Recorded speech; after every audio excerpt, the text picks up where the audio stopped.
आप सभी का मेरे चैनल में स्वागत है। आज मैं स्वर संधि का पूरा जो स्वर संधि होता है उसके जो इम्पोर्टेंट भेद हैं, दीर्घ, गुण, वृद्धि, आयादी, यड़, आज मैं ट्रिकी बेस पे आपको एक ही वीडियो में पूरे संधि को पढ़ाऊंगी ताकि आपको पूरे संधि में क्या अंतर है, कैसे क्या है, उसके पूरे अंतर को मैं स्पष्ट करते हुए उदाहरण के साथ आपको ट्रिकी बेस से पूरे संधि को स्पष्ट करने की कोशिश करूंगी। इसमें सर्वप्रथम आपको मैं दीर्घ संधि का एक लॉन्ग वीडियो बना के अपने चैनल पे मैंने डाला हुआ है। यदि आपको शॉर्ट में ना समझ में आए तो उस वीडियो को जाइए, आप पुनः उसको देखिए और समझने का प्रयास करिए। बहुत शॉर्ट में मैंने इसको लिख दिया है, फिर बस इसको मुझे एक कम समय में ही आपको मैं सिखाऊंगी। देख सकते हैं कि आ और आ के बाद आ चाहे अ है चाहे आ है तो भी मेरा आ बनेगा। पहले आप नियम जान लीजिए, उसके बाद मैं एक एक चीज को आपको बताऊंगी। ई के बाद चाहे छोटी ई आए चाहे बड़ी ई आए तो भी वो क्या बनेगा, ई ही बनेगा। क्या बनेगा? ई बनेगा। क्या बड़ी ई बनेगा। चाहे पूर्व में छोटी ई आए बाद में बड़ी ई आए, चाहे बाद में बड़ी ई आए पूर्व में छोटी ई आए, मतलब कहीं भी कोई भी ई आए लेकिन फिर भी वो बाद में जो बनता है वो बड़ा ही बनेगा। इसका नाम दीर्घ है। आ बनेगा दीर्घ, दीर्घ ई बनेगा, दीर्घ ऊ बनेगा, री बनेगा। री दीर्घ इसलिए नहीं बन सकता है क्योंकि हमारी हिंदी में दीर्घ री का प्रयोग नहीं होता है, इसलिए री के बाद री आएगा तो री ही बनेगा। तो मैं इसके कुछ उदाहरण भी दे दी हूँ आपको इसमें, ताकि आपको समझ में आ जाए। अगर आपको नियम याद हो गया, इसका एक सूत्र अकस स्वर्ण दीर्घ है। अकस स्वर्ण में समान स्वर, मतलब यदि हम विग्रह करने के बाद समान स्वर आए, विग्रह करेंगे समान स्वर मतलब अ के बाद आ ही आए विग्रह करने पे, ई के बाद ई ही आए, ऊ के बाद ऊ ही आए और री के बाद री ही आए तो हमारे दीर्घ संधि है। बस इतनी है दीर्घ संधि की परिभाषा। यदि आपको इतनी परिभाषा याद हो कि अ ई ऊ री के बाद भी अ ऊ री ही आए तो वो दीर्घ संधि होता है। जैसे विद्यालय, विद्याधनालय। अब इसको हम अलग करेंगे। जब भी पद अलग करेंगे तो सार्थक पद होना चाहिए तभी अलग कर सकते हैं, कहीं से हम अलग नहीं कर सकते हैं। इसलिए हम पहले विद्या शब्द को लेंगे, विद्याधन आलय। बहुत कॉमन है, अगर एक बार आपको समझ में आ गई तो कोई भी संधि समझने में आपको प्रॉब्लम नहीं हो सकती है। आप बस ध्यान से देखिए यहाँ पे विद्या, विद्या में आ है, बड़ा आ है, फिर आलय, आलय मीन्स घर होता है, विद्या मैंने विद्या होता है, फिर इसमें भी आ है। तो यहाँ नियम है, ये चाहे छोटा हो चाहे बड़ा हो, दोनों मिलकर बड़ा बने। तो हम जब दोनों लिए तो यहाँ पे आ बना। आ मतलब यदि इसको हम मात्रा में व्यक्त करेंगे तो एक पाई, तो इसलिए हम विद्यालय, क्या हो गया आपका विद्यालय। इसी प्रकार हमारा दूसरा क्या है, रविंद्र। हम फटाफट आपको समझाएंगे ताकि आप कम ही समय में आपको सारे संधि क्लियर हो जाए, स्वर संधि के भेद। रविधन इंद्र, इसको हम विग्रह करेंगे रविंद्र को, रविधन इंद्र। आप देख सकते हैं कि यहाँ छोटी ही है, फिर यहाँ भी छोटी ही है, दोनों मिलके हमारे बड़ी ही बने। अगर इसको हम मात्रा में व्यक्त करेंगे तो हमारे ऐसे हो जाएंगे, तो ये क्या बन गया, रविंद्र। यदि आपको नहीं समझ में आएगा तो आप कमेंट बॉक्स में डाल दीजिएगा कि मैं पुनः इस पे समझाने का प्रयास करूंगी। तो अब ये हो गया रविंद्र। इसी तरह क्या है, बधुत्सव। एक उदाहरण मैंने इसका लिया है, बधुत्सव। इसको हम क्या कहेंगे, वधु। ठीक है, वधु तो बड़ो, वधुधन उत्सव। तो यहाँ पे मुझे बड़ा हुआ गया, यहाँ छोटा हो गया, तो ये दोनों मिलके क्या हुआ, बड़ा ही ऊ बनेगा, वधु उत्सव, वधुत्सव हो गया। यहाँ से मैं ले रही हूँ, आप ध्यान दीजिएगा, जहां से विग्रह होता है वो लास्ट पद की मात्राओं को हम देखते हैं, उसी को स्वर बोलेंगे। आपको लग रहा होगा ये ऊ कहाँ से आया, तो ध को हलन लगाएंगे, ऊ हम निकाल लेंगे तो ये ऊ आपको मिल जाएगा। ठीक है, और ये ऊ और यहाँ का स्टार्टिंग वाला जो होता है उसको हम लेते हैं, इसी को कहते हैं समान स्वर। ऊ के बाद ऊ आए तो बड़ा ऊ बनेगा, यही दीर्घ संधि की परिभाषा आपकी बनती है। तो यहाँ हो गया वधुत्सव। इसी प्रकार मातृ ऋण, तो हम यहाँ पे लेंगे मातृ धन ऋण। तो आप देख सकते हैं यहाँ भी मुझे ऋण मिला। ठीक है, प्लस यहाँ भी री मिला, तो दोनों मिलके री, यही री बनेगा, इसलिए हो गया मातृण।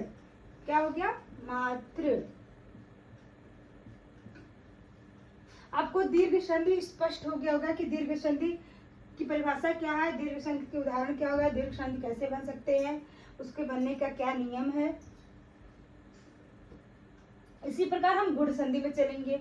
गुण संधि में भी आप देख सकते हैं, यदि आ के बाद ई हो, चाहे छोटी ई हो चाहे बड़ी हो, चाहे छोटा आ हो चाहे बड़ा आ हो, ठीक है, तो हम अ के बाद आ के बाद यदि ई और ई हो तो क्या बन जाएगा। मेन हमारा ये याद करना है कि बनेगा क्या, क्या बनेगा, ए मतलब एज पाई। आ के बाद उ आए, ठीक है, पहले पद में हमारा समान स्वर आ जाता है, लेकिन यहाँ समान स्वर नहीं आएगा।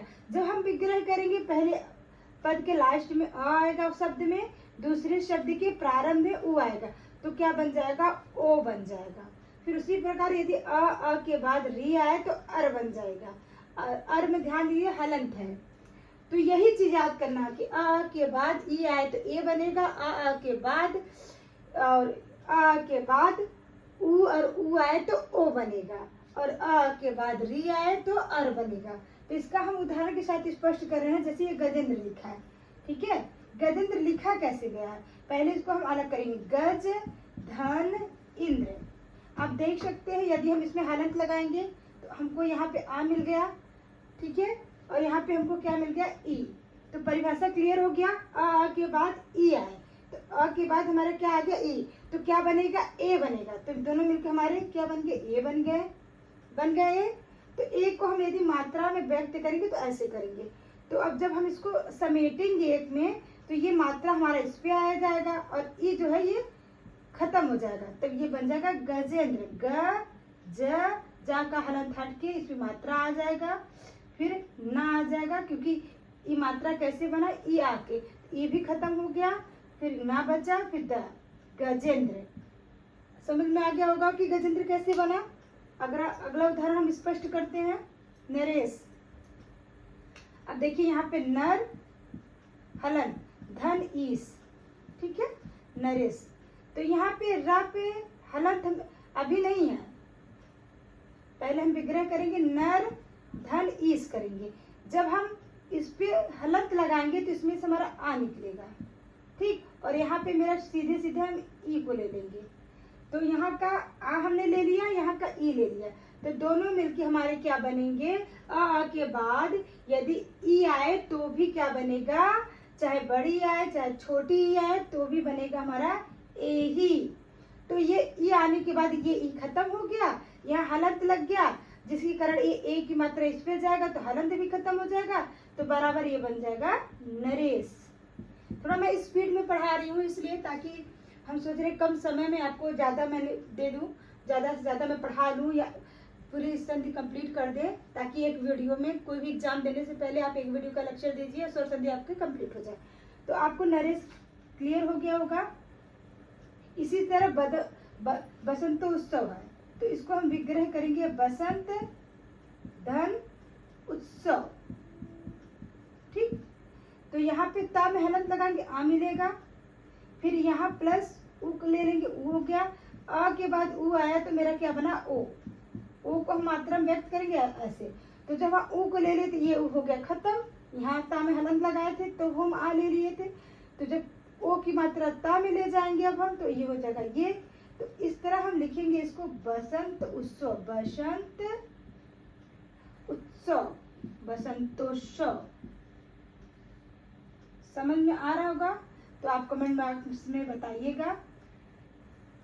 यदि नहीं समझ में आ रहा तो भी आप बताइएगा, उससे मुझे नेक्स्ट वीडियो में सुधारने का मौका मिलेगा। महर्षि है, महाधन ऋषि, ठीक है, इसका विग्रह ये होगा। तो यहाँ पे मुझे आ मिल गया और यहाँ मिल गया री। तो यहाँ परिभाषा में बोला गया अ के बाद कोई फिर या री आए तो क्या होता है, ये अर बन जाता है। अर में हलंत रहेगा, हलंत रहेगा तो जो ये आ था, ये जो आ था इसी में चला गया महा। अब ये जो री था वो खत्म हो गया, क्योंकि को ही तो मिला के आ को मिला के अर बना। अब ये आ और ये री पे तो हम डायरेक्ट री लगा नहीं सकते हैं, इसलिए उड़ंतु अरा लग जाएगा, महर्षि हो जाएगा। क्या हो जाएगा? महर्षि होगा, महर्षि। अच्छा हम महर्षि लिखे तो महर्षि हो जाएगा। उसके बाद वृद्धि है संधि, आ के बाद ए और ए आए। अब देखिए आ के बाद ई और ई आए तो ए होता था, आ के बाद उ आए, चाहे उ आए तो ओ होता था, आ के बाद री आए तो और होता था। अब यहाँ क्या, आ के बाद ए चाहे ए आए तो क्या होगा? ए बनेगा, डबल झुंडी। और आ के बाद ओ आए तो औ बनेगा। ठीक, इसके उदाहरण क्या है? एक धन एक। देखिए एक को विग्रह क्या होगा? एक प्लस एक। अब यहाँ पे का पहलन देंगे, आ निकलेगा, फिर ये ए लेंगे। अब देख लिए परिभाषा आ गया, आ के बाद ए चाहे ए आए तो क्या बनेगा? ए बनेगा। तो इससे हमको ए की मिल गया। तो अब ये ए हमारा खत्म हो गया, ये का पे हलंत है तो इस पे एक मात्रा आ गया तो बराबर एक का एक हो गया, एक का एक हो गया। समझने की कोशिश करेंगे तो आपको समझ में आ जाएगा। थोड़ा से आपको लग रहा होगा कि हाँ ये शायद थोड़ा से आपको टफ पड़ रहा होगा, लेकिन टफ है नहीं, बहुत इजी है। अभी मैं इसको शॉर्टकट में एक ट्रिकी तरीके से बता दूंगी कि यदि आप कोशिश कर रहे हैं, नहीं भी समझ में आ रहा है, तो फिर भी आप एग्जाम हॉल में गए और कैसे आप पहचानेंगे कि हाँ ये कौन सी संधि है। 4 ऑप्शन दिया गया, उदाहरण दिया गया है, हम कैसे उसको टिक करेंगे। अब हम आपको अयादी संधि देखिए, यहाँ पे भी सेम इसी तरह है। ए की बात, यहाँ पे क्या था? आ के बाद ए आया तो ए बनता था, आ के बाद ओ आया था, अ बनता था। यहाँ क्या है? इसी का अपोजिट आ जाइए, आप उल्टा आ जाइए, इसी क्रम में, इसलिए हमने लिखा। अब क्या है? ए और ए के बाद कोई भी भिन्न स्वर आए, चाहे अ आए, चाहे उ आए, चाहे री आए, चाहे ए आए, चाहे ए नहीं आए, चाहे वो ये चाहे ई आए, चाहे उ आए, कोई भी भिन्न स्वर आपके आए इसके अतिरिक्त अ के बाद, तो ए जो होता है वो ए में बदल जाता है। इसी तरह ए के बाद जो ए के बाद कोई भी भिन्न स्वर आए तो जो ए होता है वो आय में बदल जाता है। जो ए है ये आय में बदला, जो आय है वो आय में बदलता है। यदि ए के बाद कोई भी भिन्न स्वर आए तो आय में बदलेगा, आय के बाद कोई भी भिन्न स्वर आए तो आय में बदलेगा। उसी प्रकार ओ और अ के बाद कोई भी भिन्न स्वर आए तो जो ओ है वो औ में बदलेगा और जो औ है वो आव में बदलेगा। और ये ध्यान रखेंगे पीछे शब्द में हलंत है सब में, ये गलती करेंगे तो आपका संधि गलत हो सकता है। जैसे देखिए यहाँ पवित्र दिया है तो इसको हमको पहले विग्रह करेंगे। विग्रह कैसे करेंगे कि हमको ये मात्रा लाना होगा जिससे वह बनेगा। तो हमको इसके लिए क्या लाना पड़ेगा भाई? हम ओ की मात्रा लाएंगे, इसके लिए हमको लाएंगे पो धन इत्र। ठीक है, यहाँ पो जो हमारा ओ था वो अ में बदल रहा है, ये ओ हमारा क्या बना है? अ में बदल रहा है, क्योंकि कहा गया है कि ओ और अ के बाद कोई भी भिन्न स्वर आए तो ओ अ में बदलेगा, अगर औ के बाद कोई भिन्न स्वर आए तो आ में बदलेगा। तो ओ के बाद भिन्न स्वर ई आ रहा है तो ये किस में बदलेगा? अ में। तो यहाँ पे ये अ में बदल गया, लेकिन ये हलंत लगा है। ठीक है, इसलिए मेरा ये भी गायब हो गया, ये भी गायब हो गया। अब हम इसको जोड़ेंगे, प धन व। अभी देखिए ये नहीं गायब हुआ आपका, ई की मात्रा को हमको लाना पड़ेगा। ये ओ जो था वो चेंज हुआ है, आपका ई नहीं चेंज हुआ। अब ये प धन व ये मिल गया, लेकिन इसमें हलंत है। अब इसको हमको हलंत को पूरा करने के लिए जब इसमें ई की मात्रा लगाएंगे तो ये हमारा हलंत हट जाएगा। यह फिर त्र बचा, पवित्र आपका बन गया। थोड़ा सा आपको कठिन लग रहा होगा यदि आप पहली बार पढ़ रहे होंगे, यदि 1-2 बार आपने पढ़ा होगा तो आपको क्लियर हो जाएगा कि ये कैसे चेंज हो रहा है। उसी प्रकार हम अ वाला उदाहरण ले लेते हैं। जैसे अ का यहाँ पे नहीं दिया गया है, नयन, नयन ले लेते हैं। ठीक है, नयन, नयन लेते हैं, ने धन अन, इसका विग्रह होगा। ठीक है, ने धनन, जो ए है वो किस में मेरे बदलेगा? आय में। ठीक है, यहाँ से हम ए ले लिए, यहाँ से अ ले लिए, दोनों भिन्न स्वर है तो इसलिए ये आय में बदला, आय पे हलंत होगा। तो ये हो गया आय, यहाँ पे ये ए की मात्रा हट गई हमारे लिए, ना हलंत है। फिर उसके बाद जब ये आ के इसमें मिला तो ये आ भी हट गया, तो ये हो गया नयन। पीछे वाला चीज आगे वाले हलंत पे आके ऐड हो गया, ये ध्यान देना है। इसीलिए हलंत हट जाता है जब हम इसमें, देखिए कहीं भी आपको हलंत नहीं दिखाई दे रहा। चे धन अन बनेगा चयन, ने धन अन बनेगा नयन, पो धन अन बनेगा पवन, पो धन इत्र बनेगा पवित्र, गायिका, ठीक है, गायिका, गायिका में गय, हाँ गय धन इका बनेगा, गय धन इका, गायिका भी बता दे रहे हैं। गायिका अगर यदि है तो देखिए पहले हमको आय की मात्रा लाना है, क्योंकि आय लाना है, ठीक है। गय धन इका, यहाँ पे जो हमारा आय है वो आय में बदला हलंत के साथ, ठीक है। अब जो ई की मात्रा है वो हमारा आ जाएगा ग, अब ये आ लगाएंगे, यह लिखेंगे, ठीक है। अब ई की मात्रा है, छोटी की मात्रा है, तो फिर इसको यहाँ लाएंगे गायिका, गय धन इका गायिका, पो धन अन, ठीक है, पवन, ने धन अन नयन, चे धन अन चयन, गायन, ठीक है। गायन में क्या है, यहाँ पे देखिए गायन, तो यहाँ पे भी क्या लाना है, गय धन आयन, ठीक है। गय धन आयन, तो गय से आय हो गया, गायन बन जाएगा। इसी प्रकार जो कि हमारी ये संधि बनते हैं, कौन सी, अयादि संधि। यह संधि थोड़ा सी ये, इसको भी समझने की आप कोशिश करिएगा। ये भी आपको थोड़ा सा टफ लगेगा, लेकिन टफ नहीं है, बहुत इजी है, बस थोड़ा सा आपको लग रहा है। जिस प्रकार ए आय के बाद कोई भी भिन्न स्वर आ रहा था तो आय बन रहा था, ए का आय बन रहा था, आय का आय बन रहा था, ओ का ओ बन रहा था, आओ का आओ बन रहा था। और उसी प्रकार यदि ई के बाद कोई भी भिन्न स्वर आए, ठीक है, यहाँ पे ई का य बनेगा, यहाँ आ के साथ या था, ध्यान देने योग्य यही बात है। यहाँ आ के साथ आय था, यहाँ पे सिर्फ या बनेगा। और ऊ के बाद कोई भी भिन्न स्वर आए तो ऊ का व बनेगा। आप देख लीजिए, स्वागतम शब्द क्या है, सुधन आगतम, इसका विग्रह होगा स्वागतम, सुधन आगत। तो यहाँ पे आपको ऊ मिल गया, क्या मिल गया, छोटा ऊ, सॉरी छोटा ऊ मिल गया।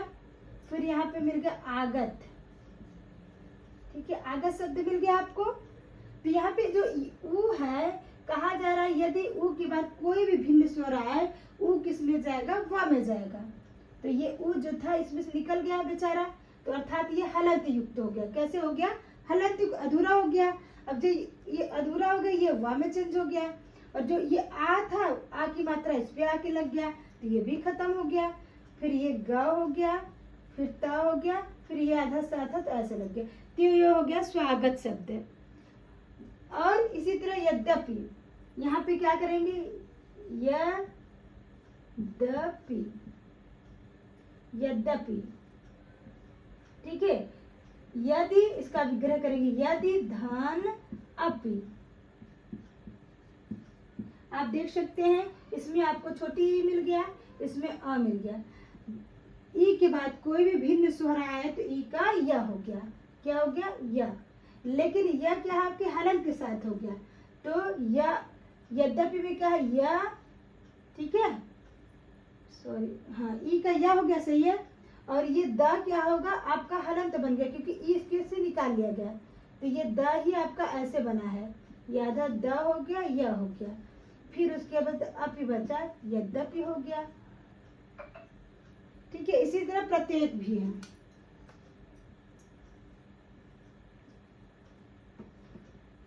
प्रत्येक कैसे क्या है, प्रतिधन एक, प्रत्येक पहले आप लिखेंगे, ठीक है। यहाँ पे क्या करेंगे, प्रति धन एक, ठीक है। कोई भी भिन्न स्वर आए, प्रतिधन एक। ई का हम क्या कर दिए, जो हमारा छोटा ई था, ई क्या है, ये हमें बदल गया हलंत में, ठीक है। अब क्या है, ये प्र बचा हमारे पास, ये आधा हो गया, ठीक है, ये आधा यह है। अब जब इस पे ए की मात्रा देंगे, ये खत्म हो जाएगा, तो ये हलंत भी खत्म हो जाएगा। अब जब ई निकाल लिए तो हमारे पास आधा हो गया, तो का प्रत्येक, यही है, इसमें मेन रूप से ऐसे संधि बनेगा। मैं थोड़ा सा स्पीड में पढ़ा दी हूँ, नए लोगों के लिए समस्या हो सकती है। यदि कोई पढ़ा है तो उसके लिए बस ये रिवीजन क्लास होगा, उसको नहीं समस्या हो सकती है। हाँ, नए लोगों के लिए मैं एक शॉर्टकट ट्रिक दे सकती हूँ। यदि एग्जाम में आ रहा है, यदि आपने डिटेल नहीं पढ़ सका है, आपको लगता है कि मैंने डिटेल नहीं पढ़ा है, कैसे क्वेश्चन अटेंड करूँगी या करूँगा, तो आपके लिए बहुत आसान से तरीका है। आप बस 1 मिनट ध्यान लगाइए और 1 मिनट सोचिए ध्यान से। यदि मुझे किसी शब्द के बीच में ए और ओ ऐसे शब्द आते हैं विग्रह करने पे और उड़नतुआ र आते हैं, तो ये हमारे गुण संधि के उदाहरण हो सकते हैं। ऐसा उदाहरण आपको अन्य संधि में नहीं मिलेगा। यदि डबल झुंडी वाले मात्रा ए और औ की मात्रा बीच में विग्रह करने पाते हैं तो हमारे वृद्धि संधि होंगे। वृद्धि माने वो भी बढ़ा, ठीक है, वृद्धि कर गया। ऐसे पकड़ने का तरीका, ए और ओ की मात्रा गुण का उदाहरण है, ए और औ की मात्रा वृद्धि के उदाहरण है, और वह पूरा है। यदि वह शब्द पूरा है और यह शब्द पूरा है बिना किसी हलंत के हैं, तो वो हमारे अयादि के उदाहरण हो सकते हैं। बीच में यदि हो, पीछे आगे की बात नहीं हो रही है। अगर विग्रह करेंगे आपके बीच में यह और वह आता है और वो पूर्ण रूप से शब्द है पूरा, उसमें कोई आधा शब्द लेके नहीं चल रहा, तब वो अयादि का उदाहरण होगा। यदि यह और वह के शब्द कोई शब्द आधा लेके चल रहा है तो वो यड़ के उदाहरण होंगे। जैसे देखिए स्वागत में आधा सा के साथ वह चल रहा है, तो ये आपके यड़ हो गए। द के साथ आधा य के साथ द के साथ यह चल रहा है, ठीक है, ये भी आपके यड़ को है। ता के साथ यह चल रहा है। या और वा के साथ आधा शब्द चले तो आपका कौन सा संधि होगा? यड़ संधि होगा। ये आपके बस पकड़ने के तरीके। यदि आपने पूरे डिटेल से वीडियो नहीं पढ़ा या यदि आप डिटेल से आपके पढ़ने के समय नहीं था, सिर्फ आपको एग्जाम में प्रिपरेशन करके जाना कि मेरे ज़्यादा से ज़्यादा क्वेश्चन हो सके किसी भी वनडे एग्जाम में, चाहे वो टेट हो चाहे वो पेट, ये सारे लोगों के लिए वीडियो हो, चाहे वो टीजीटी हो चाहे वो पीजीटी हो, लगभग सभी एग्जाम में ये सिलेबस में संधि रहते ही है। स्वर संधि, विसर्ग संधि, व्यंजन संधि। ये स्वर संधि के जो इंपॉर्टेंट भेद होते हैं, वैसे तो इसके 7 भेद होते हैं, पर रूप पूर्व रूप, लेकिन पर रूप पूर्व रूप बहुत डीप में जब क्वेश्चन होता है तब पूछा जाता है। नेक्स्ट वीडियो अगर मैं बनाऊंगी, आप लोग सुझाव देंगे तो मैं उस संधि को भी इसके साथ समेट कर पूरा बना दूंगी। तो और बाकी जो बचा है, यदि बड़ा के साथ रविंद्र, मातृ, वधुस्व, विद्यालय, अगर ये 4 संधि आप पकड़ ले, यदि इसमें नहीं पकड़ पा रहे तो आपका वो दीर्घ संधि होगा। वीडियो देखने के लिए धन्यवाद। आप पूरे वीडियो को मेरे लाइक करें, सब्सक्राइब करें, सपोर्ट करें और मुझे सुझाव भी दीजिए। क्योंकि देखिए अभी क्या है कि आपको लग रहा होगा नहीं बाकी लोग तो डिजिटल बोर्ड पढ़ाते होंगे, बेस्ट पढ़ाते होंगे या मेरे से बेटर पढ़ाते होंगे। हाँ, मान सकते हैं वो बेटर पढ़ाते होंगे, लेकिन मैंने भी कोशिश किया कि आपको बेटर से बेटर चीज़ देने के लिए कि कम समय में आपको मैं पूरा दूँ। यदि आपको अच्छा लगे तो आप कमेंट या सुझाव जरूर करिएगा। हाँ मैम, आपका वीडियो बहुत अच्छा लगा, नेक्स्ट वीडियो भी इसी तरह बनाइए ताकि मुझे समझ में आए। Thank you.